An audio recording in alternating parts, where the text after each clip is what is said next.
మా latest videos కోసం మా ఈ తెలుగు న్యూస్ ఛానల్ సబ్స్క్రైబ్ చేసి గంట సింబల్ యాక్టివేట్ చేసుకోండి. రేపే వైశాఖ శుద్ధ ఏకాదశి. దీనికే మోహిని ఏకాదశి అని పేరు. అయితే ఈ రోజున మీరు ఏం చేసినా చేయకపోయినా ఈ ఒక్క ఆకు తింటే చాలు మీ సుడి తిరిగిపోతుంది. సోమవారం రోజున ఏకాదశి తిథి వస్తే ఆ రోజును చాలా పవిత్రంగా భావించాలి. ఏకాదశి విష్ణువుకు ప్రీతికరమైన తిథి. సోమవారం శివుడికి ఇష్టమైన రోజు. అయితే సోమవారం ఏకాదశి తిథి కలిసి వచ్చిన ఈ పర్వదినాన ఈ ఒక్క ఆకు తింటే మీకు మంచి ఆరోగ్యంతో పాటు బలం కూడా వస్తుంది.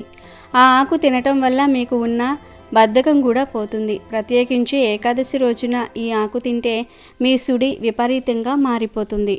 హిందువులు ఏకాదశికి విష్ణువును పూజించటమే కాదు, ఉపవాసం కూడా ఉంటారు. కొందరు ఏకాదశి ముందు రోజు భోజనం చేసిన వారు మళ్ళీ ఏకాదశి మర్నాడు ద్వాదశి రోజున భోజనం చేస్తారు. ఇలా చేయటం వలన మన శరీరం తేలికగా అవుతుందని నమ్మకము. చాంద్రమానం ప్రకారము పక్షము రోజులలో 11వ తిథి ఏకాదశి, అంటే పౌర్ణమి తర్వాత వచ్చే 11వ రోజు. అలాగే అమావాస్య తర్వాత వచ్చే 11వ రోజు ఏకాదశి. ప్రతి నెలలో శుక్లపక్షానికి ఒకటి, కృష్ణపక్షానికి ఒకటి, మొత్తం నెలలో 2 ఏకాదశులు చొప్పున ఏడాదిలో మొత్తం 24 ఏకాదశులు వస్తాయి. అయితే ఏకాదశి అనగానే హిందువులకు మొదటగా గుర్తుకు వచ్చేది తొలి ఏకాదశి, ముక్కోటి ఏకాదశి, భీష్మ ఏకాదశులు. ప్రతి నెల అమావాస్యకు ముందు వచ్చే ఏకాదశిని బహుళ ఏకాదశి అంటారు.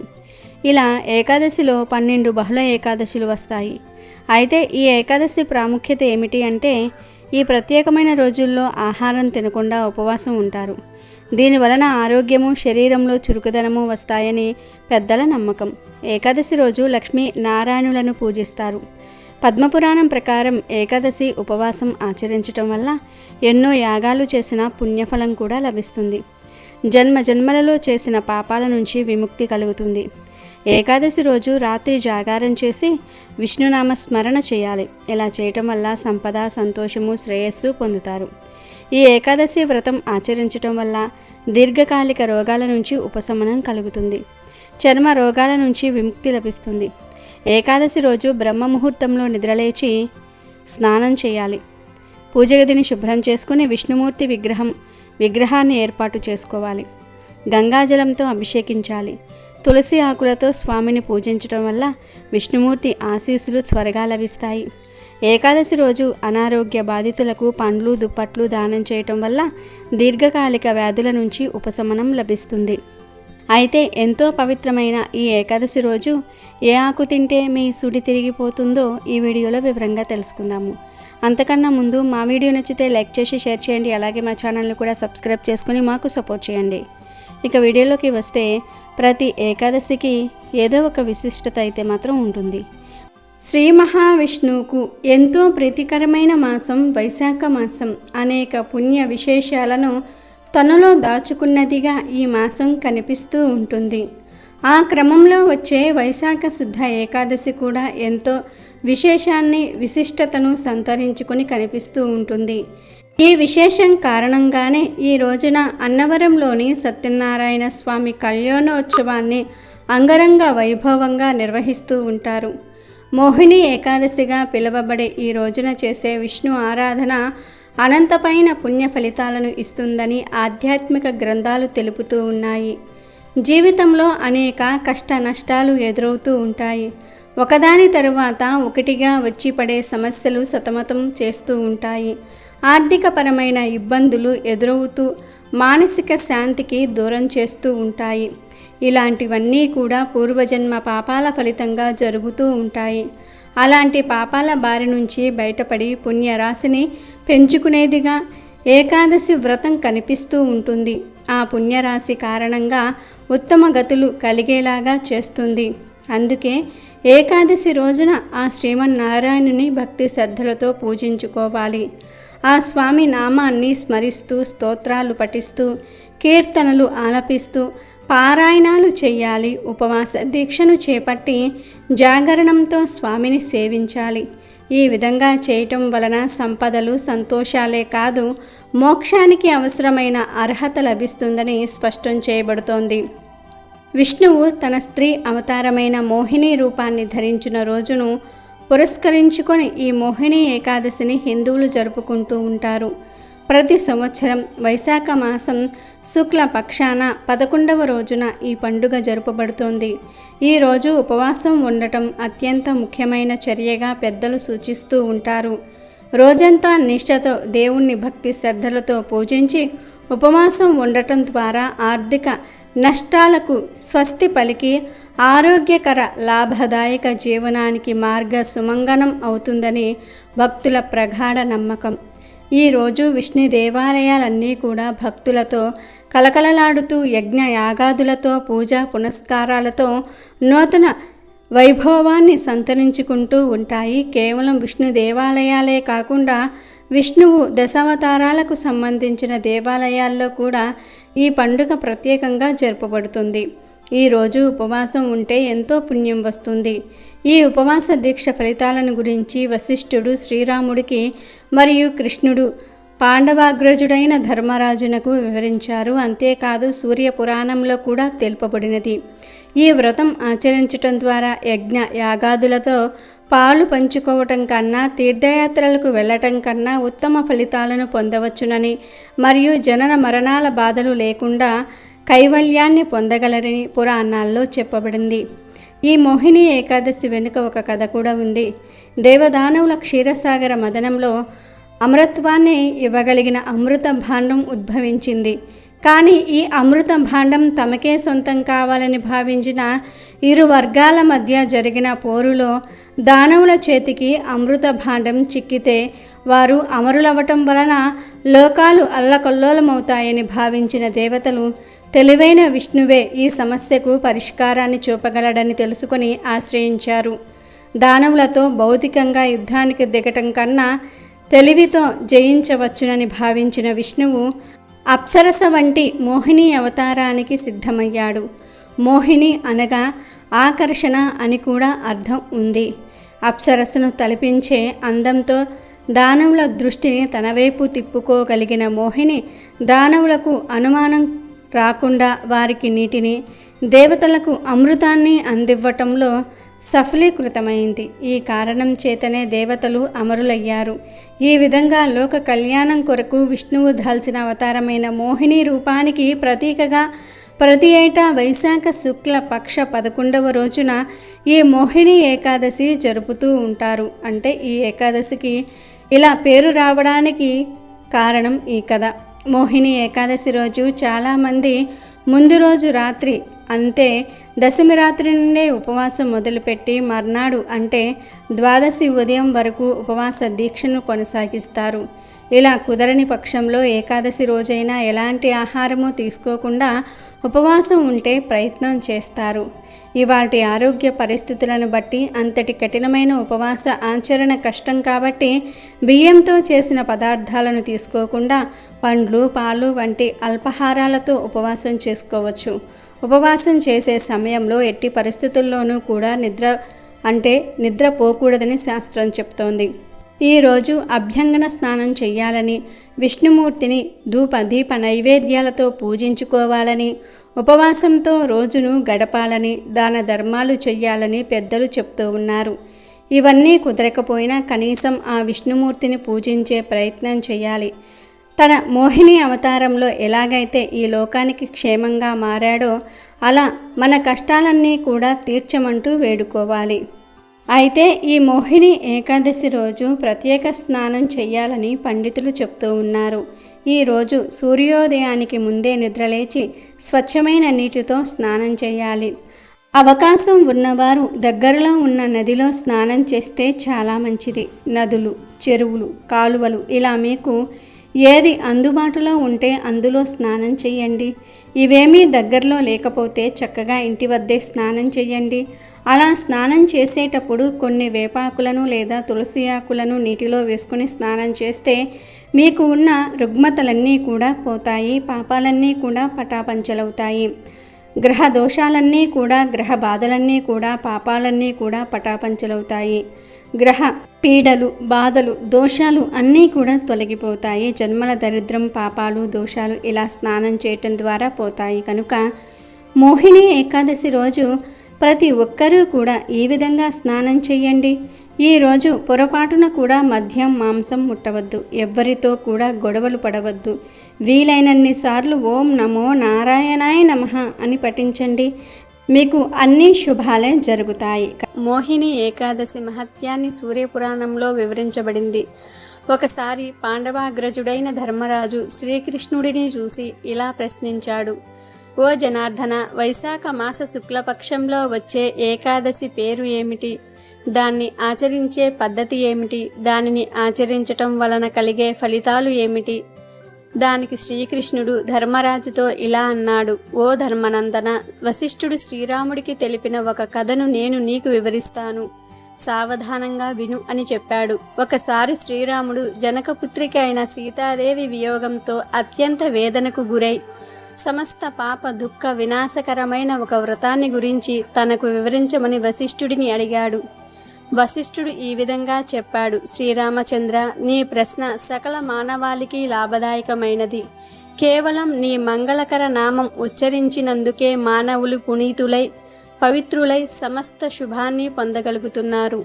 అయినా సాధారణ మానవుల లాభం కోసం నేను ఒక మహావ్రతాన్ని వివరిస్తాను, విను అని ఇలా చెప్పసాగాడు. వైశాఖ శుక్లపక్ష ఏకాదశిని మోహిని ఏకాదశిగా ప్రసిద్ధి చెందింది. అది ఎంతో మంగళకరమైనది. ఆ ఏకాదశిని పాటించటం ద్వారా మనిషి యొక్క సమస్త పాపాలు, దుఃఖాలు, మాయ పటాపంచలవుతాయి. దానికి సంబంధించిన పరమ మంగళకరమైన కథను నేను చెప్తాను, విను అని అన్నాడు. పవిత్ర సరస్వతీ నదీ తీరంలో భద్రావతి అనే సుందరమైన నగరం ఉండేది. దానిని ద్యుతిమానుడు అనే రాజు పరిపాలిస్తూ ఉండేవాడు. అతడు చంద్రవంశానికి చెందినవాడు. సహిష్ణుత కలిగిన అతడు సత్యసంధుడై ఉండేవాడు. అదే నగరంలో ధనపాలుడు అనే విష్ణు భక్తుడు కూడా ఉండేవాడు. వైశ్య వర్ణానికి చెందిన ధనపాలుడు ఎన్నో సత్రాలను, విద్యాలయాలను, విష్ణు మందిరాలను, వైద్యశాలలను, విశాలమైన రహదారులను నిర్మింపచేశాడు. మంచినీటి బావులను త్రవ్వించాడు. ఉద్యానవనాలను ఏర్పాటు చేశాడు. ఆహార వసతి కల్పించాడు. ఈ విధంగా తన దగ్గర ఉన్నటువంటి ధనాన్ని సద్వినియోగపరిచి అతడు తన పేరును నిలబెట్టుకున్నాడు. అందరికీ శ్రేయోభిలాషి అయినటువంటి ఈ విష్ణు భక్తుడికి సమనుడు, ద్యుతిమానుడు, మేధావి, సుకృతి, దుష్టబుద్ధి అనే 5 పుత్రులు ఉన్నారు. వారిలో దుష్టబుద్ధి పరమ పాపి, చెడు ప్రవర్తన కలవాడు. దుష్టబుద్ధి వైశ్య సాంగత్యం కలవాడై మద్యపానం పట్ల మక్కువ చూపించేవాడు. ఇతర ప్రాణులను చంపటంలో, హింసించటంలో అతనికి ఆనందం కలిగేది. కుల కలంకంగా తయారైన అతడు దేవతలకు, అతిథులకు, పితృదేవతలకు, బ్రాహ్మణులకు ఏమాత్రం గౌరవం ఇచ్చేవాడు కాదు. పాపాత్ముడైన దుష్టబుద్ధి తండ్రి ధనాన్ని దుర్వినియోగం చేసేవాడు. ఒకసారి అతడు రహదారిలో ఒక వైశ్య భుజంపై చెయ్యి వేసి నడవడాన్ని చూసి చలించిపోయిన ధనపాలుడు అతనిని ఇంటి నుండి తరిమివేశాడు. ఆ విధంగా తల్లిదండ్రులు, బంధుమిత్రులు అందరి ప్రేమను కోల్పోయి వీధిలో పడిన దుష్టబుద్ధి తనకు ఉన్న వస్త్రాలను, ఆభరణాలను అమ్ముకొని కొంతకాలం తన పాపకర్మలను కొనసాగించాడు. ఆ ధనం కూడా ఖర్చవగానే నిజమైన కష్టాలు ఆరంభమయ్యాయి. తగినంత ఆహారం లభించక అతడు బక్కచిక్కిపోయాడు. చింతాగ్రస్తుడైన దుష్టబుద్ధి ఇక చేసేది లేక దొంగతనానికి సిద్ధపడ్డాడు. ఒక్కొక్కసారి రక్షక భటులకు కూడా చిక్కిన అతని తండ్రి గొప్పతనాన్ని చూసి వారు అతనిని వదిలివేసేవారు. కానీ ఒకసారి అతడు ఒక పెద్ద దొంగతనం చేసి పట్టుపడ్డాడు. అప్పుడు రాజు అతనికి దేశ బహిష్కరణ శిక్ష విధించాడు. ఆ విధంగా దేశ బహిష్కరణకు గురైన దుష్టబుద్ధి ఒక కీకారణ్యంలో ప్రవేశించి ఆకలి దప్పులకు లోనై విచక్షణారహితంగా పశువులను, పక్షులను చంపి పచ్చి మాంసాన్నే తినసాగాడు. ఆ విధంగా విలంబులు పట్టుకుని ప్రాణహింస అనే పాపం చేస్తూ అతడు అనేక సంవత్సరాలు గడిపాడు. ఆ విధంగా అడవిలో సంచరిస్తూ ఒకరోజు దుష్టబుద్ధి కౌటన్య ఋషి ఆశ్రమంలో ప్రవేశించటం జరిగింది. అది వైశాఖ మాసం. ఆ ఋషి గంగా నదిలో స్నానం చేసి అప్పుడే ఆశ్రమానికి తిరిగి వస్తున్నాడు. దైవాంశంగా ఆ ఋషి వస్త్రం నుండి ఒక నీటి చుక్క దుష్టబుద్ధి మీద పడింది. దాంతో అతని సమస్త పాపాలు నశించాయి. వెంటనే పరివర్తన కలిగిన దుష్టబుద్ధి తన పాపాలకు ప్రాయశ్చిత్తం తెల్పమని కౌటన్య ఋషిని ప్రార్థించాడు. అతని మాటలు విన్న కౌటన్య ఋషి కరుణతో ఈ విధంగా పలికాడు: నీ పాపాలన్నీ కూడా శీఘ్రంగా నశించే ఉత్తమమైన పద్ధతిని చెబుతాను, విను. వైశాఖ మాసం శుక్లపక్షంలో వచ్చే మోహిని ఏకాదశి మేరు పర్వతమంతా పాపరాశిని అయినా నశింపచేయగలుగుతుంది. కాబట్టి ఆ ఏకాదశిని నీవు శ్రద్ధతో ఆచరించు అని తెలిపాడు. కౌటన్య ఋషి చెప్పిన మాటలు విన్న దుష్టబుద్ధి తన ఉపదేశించిన విధిని అనుసరించి మోహిని ఏకాదశిని భక్తి శ్రద్ధలతో నిర్వహించాడు. ఆ వ్రతఫలంతో అతడు సమస్త పాపాలకు దూరమై దివ్య దేహాన్ని పొంది గరుడ వాహనం మీద వైకుంఠానికి వెళ్ళాడు. ఈ ఏకాదశి వ్రతం మాయను తొలగించి అజ్ఞానందకారాన్ని పటాపంచులు చేస్తుంది. తీర్థస్నానం, దానం, యజ్ఞాచరణ వలన కలిగే పుణ్యరాశి అయిన ఈ మోహిని ఏకాదశి వ్రతం ఆచరించటం వలన కలిగే పుణ్యం దేనితో సరిచాలదు అని తెలిపారు. మోహిని ఏకాదశి రోజున శ్రీ మహావిష్ణువును పూజిస్తే కష్టాలు మరియు బాధలు తీరతాయని పురాణాలు చెప్తున్నాయి. శ్రీ మహావిష్ణువుకు ప్రీతిపాత్రమైన ఏకాదశి రోజున ఎవరైతే ఉపవాసం ఉండి భగవంతుడిని భక్తి శ్రద్ధలతో పూజిస్తారో వాళ్లకు సుఖ సంతోషాలు కలుగుతాయి. ఇక సోమవారం ఏకాదశి కలిసి వచ్చిన ఈ పవిత్రమైన రోజు మీరు శివుడికి లేదా విష్ణువుకు భక్తి శ్రద్ధలతో ఆరాధించండి. ఇప్పుడు మీకు దగ్గరలో ఎక్కడైనా సరే వేప చెట్టు ఉంటే ఆ చెట్టు నుంచి మంచి లేత ఆకులను తెచ్చుకోండి. ఈ ఏకాదశి రోజు మీరు తినవలసిన ఆకు వేప ఆకే. వేప ఆకు ఎలా తింటాము, అది బాగా చేదుగా ఉంటుంది కదా అని అనుకుంటూ ఉంటారు. మీరు ముందుగా ఒక మంచి వేప ఆకును తెచ్చుకొని దానిని నీటితో శుభ్రం చేసి దేవుని పటం ముందు పెట్టి ఆ ఆకుపై బెల్లము, పంచదార లేదా తేనెను వేసుకొని తినండి. ఇలా ఏకాదశి రోజు వేప ఆకును తినటం వల్ల మీ జీవితం మారిపోతుంది. మీరు రేపు ఏకాదశి రోజు ఏం తినకుండా ముందుగా వేప ఆకును తినండి. వేప ఆకు సర్వరోగ నివారణి. రోజు ఉదయం పరగడుపున వేప ఆకు తింటే అనేక రోగ ప్రయోజనాలు పొందవచ్చునని నిపుణులు చెప్తూ ఉన్నారు. ఈ పేరు వినగానే అబ్బా చేదుగా ఉంటుంది అని ముఖం చిట్లిచ్చేస్తారు. అయితే వేపను ఆయుర్వేదంలో సర్వరోగ నివారణిగా పరిగణిస్తారు. మన తాతలు తండ్రులు కూడా వేప ఆకు విశిష్టతను మనకు చాలాసార్లు చెప్పే ఉంటారు. పరగడుపున వేప ఆకులు తింటే పేగు వ్యవస్థను ఆరోగ్యంగా ఉంచుతాయి. అలిమెంటరీ కెనాల్ను వ్యాధికారకాల నుంచి రక్షిస్తుంది. ఈ రోజుల్లో మనం అనుసరించే జీవన శైలి, మనం తీసుకునే ఆహారము, మద్యపానం వంటి అలవాట్ల కారణంగా పేగు ఇన్ఫెక్షన్ల కారణంగా చాలామంది ఇబ్బంది పడుతూ ఉన్నారు. వేప ఆకును ఖాళీ కడుపుతో తింటే ఈ సమస్య నుంచి రక్షణ పొందవచ్చు. వేప ఆకు బ్లడ్ షుగర్ లెవెల్స్ను కంట్రోల్లో ఉంచుతుందని నిపుణులు చెప్తూ ఉన్నారు. ప్రతిరోజు ఒక క్రమ పద్ధతిలో ఉదయం లేవగానే వేప ఆకులను తిన్నా, వేప ఆకులతో కషాయం తయారు చేసుకుని తాగినా రక్తంలో షుగర్ స్థాయిలు తగ్గుతాయని అంటూ ఉన్నారు. నిశ్చల జీవనశైలి, ఆహార అలవాట్లు, ఒత్తిడి వంటి కారణంగా మలబద్ధక సమస్యతో బాధపడే వారి సంఖ్య రోజురోజుకు ఎక్కువవుతోంది. మలబద్ధకంతో బాధపడే వారికి వేప ఆకు ఔషధంలాగా పనిచేస్తుంది. వేప ఆకుల్లో ఉండే ఫైబర్ ప్రేగుల కదలికలను మెరుగుపరుస్తాయి. కడుపు ఉబ్బరం నుంచి కూడా ఉపశమనం ఇస్తాయి. మీరు మలబద్ధకం కారణంగా బాధపడుతూ ఉన్నట్లయితే రోజు పరగడుపున వేప ఆకులు తినండి. వేప ఆకు మంచిదని అతిగా తింటే దుష్ప్రభావాలు ఎదురవుతాయని నిపుణులు అంటున్నారు. ఖాళీ కడుపుతో వేప ఆకులు తింటే లివర్ను ఆరోగ్యంగా ఉంచుతుంది. వేప ఆకులోని యాంటీ ఇన్ఫ్లమేటరీ లక్షణాలు ఫ్రీ రాడికల్స్ వల్ల కలిగే ఆక్సీకరణ ఒత్తిడిని తగ్గిస్తాయి. ఆక్సీకరణ ఒత్తిడి కారణంగా లివర్ కణాలు దెబ్బతింటాయి. వేప ఆకులు రక్తాన్ని శుద్ధి చేస్తాయి, రక్తంలోని మలినాలను తొలగిస్తుంది. తద్వారా లివర్ పనితీరును మెరుగుపరుస్తుంది. చూశారు కదా, వేప ఆకులు తినటం వల్ల ఎన్ని ప్రయోజనాలు కలుగుతాయో. మరి ఈ ఏకాదశి రోజు మర్చిపోకుండా ప్రతి ఒక్కరూ కూడా వేప ఆకు తినండి. వేప ఆకు చేదు గురించి ఆలోచించి తినటం మానేవేయకండి. ఈ ఆకులో తేనె కానీ పంచదార కానీ వేసుకుని తినండి. ఇలా మీరు ప్రతి ఏకాదశి రోజు ఈ ఆకును తింటే మీ ఆరోగ్యం 100 రెట్లు మెరుగుపడుతుంది. అందరితో పోల్చుకుంటే మీ ఆరోగ్యం చాలా బాగుంటుంది.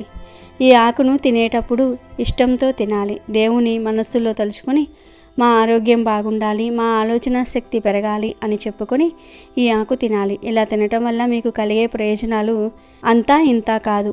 మరి ప్రతి ఒక్కరూ కూడా రేపు ఏకాదశి రోజు వేప ఆకు ఇప్పుడు మనం చెప్పుకున్న విధంగా తిని శుభ ఫలితాలను పొందండి. లక్ష్మీ అనుగ్రహం కలగాలని కోరుకునేవారు ఈ ఏకాదశి రోజు సాయంత్రం అనగా 5:30 నుండి 6:30 మధ్యలో గుమ్మం దగ్గర ఈ చిన్న పరిహారం చేసుకోవాలి. మరి ఏం చెయ్యాలి అంటే, సాయంత్రం ఆడవారు చక్కగా కాళ్ళు చేతులు కడుక్కొని గుమ్మానికి 2 వైపులా కూడా 2 పాల చుక్కలను చల్లాలి. ఆ తర్వాత గుమ్మానికి ఎడమవైపు ఒక చిన్న పద్మం ముగ్గును వేసుకోవాలి. ఆ తర్వాత ఆ ముగ్గుపై తామరాకును కానీ తమలపాకును కానీ పెట్టి ఆ ఆకుపై ప్రమిదను పెట్టి నువ్వుల నూనె పోసి దీపం వెలిగించుకోండి. ఈ దీపానికి పసుపు, కుంకుమ, పుష్పాలు, అక్షింతలు సమర్పించి నమస్కారం చేసుకోండి. ఇలా మోహిని ఏకాదశి రోజు గుమ్మం పక్కన దీపం పెడితే లక్ష్మీదేవి అనుగ్రహంతో సకల ఐశ్వర్యాలు సిద్ధిస్తాయి. అప్పులు, ఆర్థిక సమస్యలు తొలగిపోతాయి. కాబట్టి మీరు కూడా రేపు మోహిని ఏకాదశి రోజు సాయంత్రం గుమ్మం దగ్గర ఈ చిన్న పరిహారం చేసి సమస్యలను తొలగించుకొని లక్ష్మీ అనుగ్రహంతో సంతోషంగా జీవించండి. అమెజాన్లో బెస్ట్ డిస్కౌంట్స్ కోసం వీడియో డిస్క్రిప్షన్లో లింకు ఉంది, చూడండి. అలాగే మా టెలిగ్రామ్ ఛానల్ సబ్స్క్రైబ్ చేసుకోండి.